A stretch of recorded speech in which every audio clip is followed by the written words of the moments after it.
இசை தொடங்குகிறது. காட்சி 1. பிறப்பு.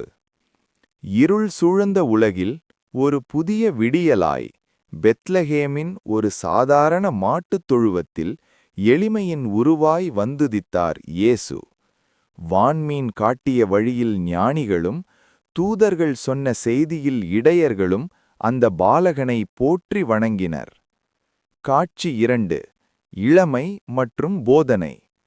நாசரேத் என்னும் ஊரில் ஒரு தச்சனின் மகனாக வளர்ந்த அவர் அன்பு ஒன்றே உலகத்தை ஆளும் பேராயுதம் என்று போதித்தார். உன் எதிரியையும் நேசி என்ற உன்னத கருத்தை உலகுக்குத் தந்து ஏழை எளியோளின் உற்ற நண்பனாக மாறினார். காட்சி 3. அற்புதங்கள். அவரது கைப்பட்ட இடமெல்லாம் புதுமை நிகழ்ந்தது. பார்வையற்றோர் ஒளி பெற்றனர், முடமானவர் நடந்தனர், புயலும் கடலும் அவர் சொல்லுக்கு கட்டுப்பட்டது. பசியால் வாடிய ஆயிரக்கணக்கான மக்களுக்கு வெறும் 5 அப்பங்களைக் கொண்டு பசி தீர்த்த கருணை கடல் அவர். காட்சி 4. இறுதி இரவு மற்றும் தியாகம். ஆனால் உண்மையை உலகம் உடனே ஏற்பதில்லை.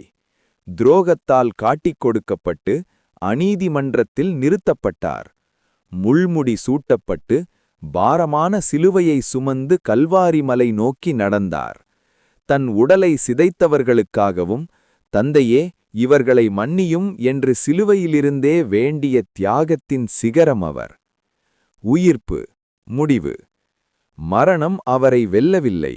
3ஆம் நாள் கல்லறையை திறந்து உயிர்த்தெழுந்தார்.